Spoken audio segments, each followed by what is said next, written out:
membandingkan diri kita dengan orang lain? Kenapa kita nggak membangun apa yang ada dalam diri kita sendiri?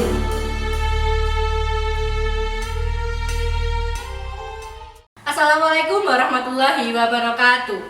Kembali lagi di IPM Bisa, IPM Bincang Santai. Nah, kali ini saya sedang bersama Kak Walida selaku Sekretaris Bidang Perkaderan dan juga merupakan alumnus psikologi ya Kak di Universitas Trunojoyo Madura. Nah, sudah pasti kebaca kan kalau misalkan ada psikolog di sini, kita mau ngebahas apa sih? Pastinya gak jauh-jauh ya Kak dari yang namanya kesehatan, apalagi tentang kesehatan mental ya Kak. Nah, daripada kita bertanya-tanya atau menerka-nerka apa sih kesehatan mental itu, langsung saja kita tanya ke ahlinya nih. Menurut Kak Walida, kesehatan mental itu seperti apa sih Kak? Atau bahasa gaulnya itu mental health ya? Ya, benar. Jadi kesehatan mental atau mental health ya. Ya. Kita jabarkan satu-satu dulu. Jadi mental adalah kondisi jiwa kita, sedangkan health adalah sehat. Gitu. Jadi mental health adalah keadaan atau kondisi mental kita yang sehat. Dikatakan sehat secara mental itu yang seperti apa? Jadi mental yang sehat adalah seseorang dapat menerima apa yang ada dalam dirinya, gitu. Jadi dia mampu menerima segala bentuk kekurangan serta kelebihan yang ada dalam dirinya. Seseorang yang dapat menyelesaikan masalah-masalah yang ada dalam hidupnya dengan baik. Seseorang yang mampu serta menjalankan aktivitas dengan baik serta selalu bahagia pasti tentunya. Terus mental yang sehat sendiri itu seperti apa sih Kak? Ya. Jadi teman-teman, mental yang sehat itu adalah kita yang selalu memiliki kesejahteraan dalam hidup kita. Gitu. Yang kedua yaitu kita memiliki ketentraman dalam hidup kita. Kita memiliki ketenangan dalam hidup kita. Jadi ketiga hal tersebut ketika kita sudah punya dengan baik, kita dapat menjalankan aktivitas-aktivitas dengan baik juga, seperti itu. Lalu ada nggak sih Kak hubungannya sehat secara mental dengan sehat secara fisik? Sangat berhubungan kan pasti tentunya. Jadi di dalam tubuh manusia itu teman-teman ada dua subsistem. Yang pertama yaitu sehat secara fisik serta sehat secara psikis. Jadi kalau sehat secara fisik itu dari soma atau badannya kita. Kalau sehat secara psikis dari mental atau jiwa. Jadi di antara kedua ini tadi itu sangat berhubungan. Contohnya gini deh. Ketika seseorang yang didiagnosa dokter dia mengalami penyakit jantung, kanker, tumor dan lain sebagainya. Seseorang tersebut yang terserang kan fisiknya. Tetapi secara tidak langsung akan ke mentalnya. Kenapa? Karena dia merasa cemas. Aku nih bisa nggak sih sembuh? Kan pasti kayak gitu kan. Jadi ada cemas, ada takut dalam dirinya sendiri. Itu yang akan membawa ke sehat secara mentalnya. Sedangkan sehat secara mental itu juga akan berpengaruh ke fisik. Kenapa? Karena orang yang sehat, orang yang memiliki mental tidak baik, dia akan merasa sulit untuk tidur. Makan pun nggak enak kan, pola makannya berubah. Jadi itu yang akan larinya ke fisik. Jadi teman-teman, kunci hidup sehat adalah ketika kita sehat secara fisik dan kita sehat secara mental. Nah, betul banget nih Kak. Kadang kan kita kalau misalkan kepikiran itu bisa jadi kita tuh nggak mood makan gitu ya Kak. Itu juga bisa mempengaruhi kesehatan kita bisa sakit. Lalu faktor apa saja sih Kak yang mempengaruhi kesehatan mental itu? Faktor ya. Jadi teman-teman di sini tuh ada 4 faktor yang mempengaruhi kesehatan mental. Yang pertama yaitu faktor biologis. Jadi faktor biologis di sini dilihat ketika si individu itu lahir. Yang kedua yaitu pengalaman pada masa lalu, yaitu contohnya trauma, kekerasan, serta adanya pelecehan pada masa lalu. Ketika hal tersebut tidak diselesaikan dengan baik, itu yang akan menjadi faktornya. Yang ketiga yaitu adanya riwayat dari keluarga sebelumnya. Yang keempat yaitu adanya pola hidup yang tidak sehat. Pola hidup yang tidak sehat serta pola makan yang tidak sehat. Contohnya gini, ketika seseorang yang mengkonsumsi alkohol, mengkonsumsi obat-obatan terlarang, dia akan mempengaruhi kondisi mentalnya. Itu yang menjadi faktor penyebab terjadinya kesehatan mental terganggu tadi. Nah, mental yang sehat kan mental yang kondisinya itu sejahtera, Ya. terus tentram. Lalu gimana sih Kak ciri-ciri mental yang kurang sehat atau mental kita itu sedang tidak baik-baik saja? Jadi ciri-cirinya itu yang pertama sedih berkepanjangan. Pernah nggak sih mengalami sedih Pastinya berkepanjangan? pernah sih Kak. Jadi sedih berkepanjangan. Terus yang kedua yaitu merasa mudah marah, sensitif. Yang ketiga itu mudah cemas dan takut berlebihan. Tapi sebenarnya wajar sih, setiap orang kan pasti ada rasa cemas, ada rasa takut. Tetapi kalau berlebihan itu bisa memicu terjadinya faktor atau terjadinya ciri-ciri mental yang memburuk. Jadi selanjutnya yaitu cenderung menarik diri dari lingkungan sosial gitu. Yang selanjutnya yaitu merasa putus asa dan tidak dihargai. Nah, ketika semuanya itu tadi akan menyebabkan ingin mengakhiri hidup. Itu yang berbahaya sih. Ngeri sekali ya Kak kalau gitu. Bener. Berarti kayak insecure terus overthinking itu juga bisa jadi mental kita itu sedang tidak baik-baik saja ya Kak? Bisa dibilang seperti itu. Tetapi gini, insecure itu kan rasa cemas, Iya. cemas, tidak percaya diri. Terus overthinking itu kan berpikir secara berlebihan.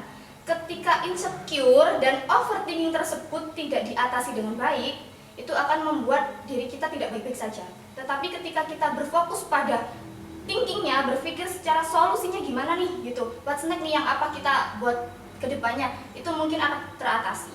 Nah tuh teman-teman, jadi kalau misalkan kita itu insecure terus overthinking itu bisa jadi ya, bisa jadi itu mental kita itu sedang tidak baik-baik saja. Nah mungkin Kak Khalida bisa share ya tips and trick buat gimana sih cara menjaga kesehatan mental kita itu. Nah, jadi tipsnya itu yang pertama, katakan hal yang positif terutama pada diri kita sendiri, terus bersyukur juga pastinya. Dengan cara kita bisa memeluk diri kita sendiri, kita ucapin terima kasih sudah berjuang sejauh ini. Terima kasih sudah kuat. Gitu ya, Kak. Bener. Terus yang kedua yaitu makan makanan enak, gitu.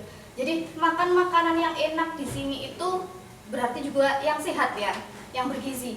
Ketika kita makan makanan yang enak, kita makan makanan yang bergizi, otomatis kan fisik kita, mental kita juga akan membaik, gitu kan. Jadi apa yang kita makan juga akan berpengaruh apa terhadap apa yang kita pikirkan dan apa yang kita rasakan. Selanjutnya yaitu istirahat. Teman-teman bisa istirahat bentar nih, kayak tarik nafas, buang nafas selama 5 menit gitu kan. Dan istirahat boleh, berhenti jangan. Yang selanjutnya yaitu olahraga.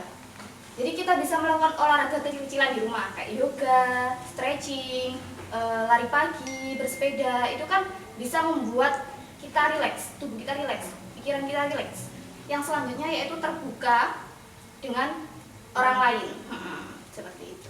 Ngomongin terbuka dengan orang lain nih Kak, karakter orang kan beda-beda ya Kak. Ada yang introvert, ada yang extrovert. Nah untuk yang introvert nih, gimana sih cara ngatasinnya gitu? Kan biasanya kan introvert itu kayak gimana ya? Bukan berarti tidak terbuka dengan orang lain, cuma sulit gitu loh untuk mengutarakan gitu Kak. Jadi benar, kepribadian ini ada kecenderungan ya, cenderung ke introvert dan cenderung ke extrovert. Dengan orang yang cenderung ke introvert bukan berarti menutup kemungkinan dia sulit untuk bersosialisasi. Tetapi berbeda dengan orang yang cenderung ke extrovert. Memang cara mencarger energinya pun berbeda. Orang yang introvert dia akan cenderung lebih menyendiri gitu. Kalau extrovert dia lebih suka bersosialisasi. Itu cara mencarger energinya. Dan si orang introvert ini pasti mempunyai teman yang dia percaya untuk menerima segala keluh kesah gitu, untuk jadi teman curhatnya dia gitu kan.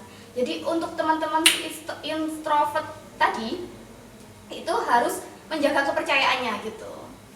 Berarti kalau orang introvert itu bukan berarti kayak gimana ya, tidak mau bergaul dengan semua orang gitu ya, cuma dia itu lebih ke memilih mana yang bisa membuat dia nyaman, dihargai gitu ya, Kak. juga.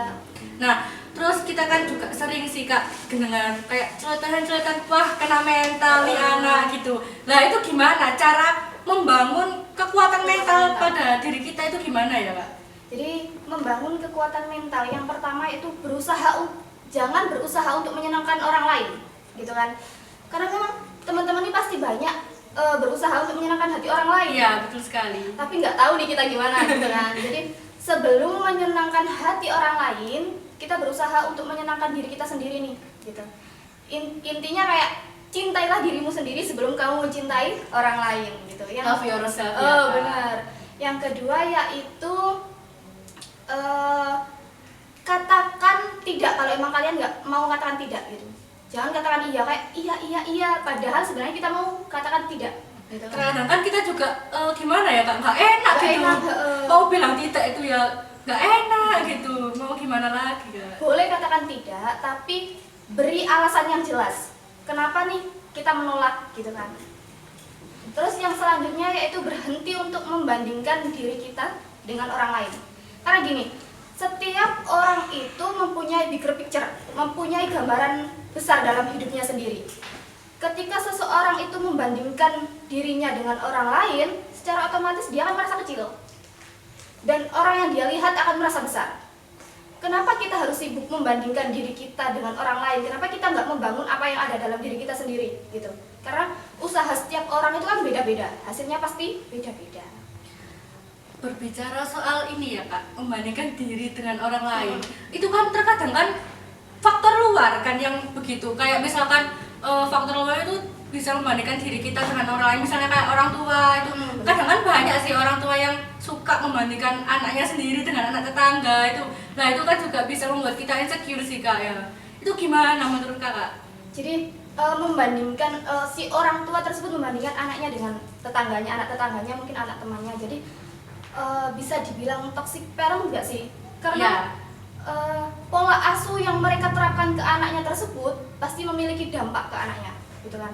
Ketika si orang tua membandingkan anaknya dengan anak orang lain, secara tidak langsung dampaknya juga ke anaknya. Mungkin si orang tua memang benar ingin memotivasi, tapi caranya yang berbeda.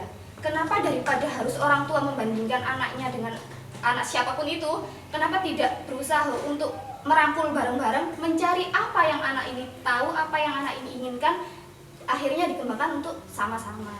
Berarti seharusnya tuh kayak peran orang tua itu lebih ke memotivasi anaknya ya Kak, daripada membanding-bandingkan anaknya dengan anak orang lain gitu. Wah seru sekali ya teman-teman pembahasan kita kali ini. Terima kasih nih buat Kak Khalida yang sudah mau hadir di Bincang Santai kali ini dan juga mau membagikan ilmunya kepada kita. Terima kasih juga kepada teman-teman yang sudah mau menonton video ini. Jangan lupa like, komen, dan subscribe di channel YouTube PC IPM Jeng. Akhirul kalam, nun, wal kalam, wa ma yasurun. Wassalamualaikum warahmatullahi wabarakatuh.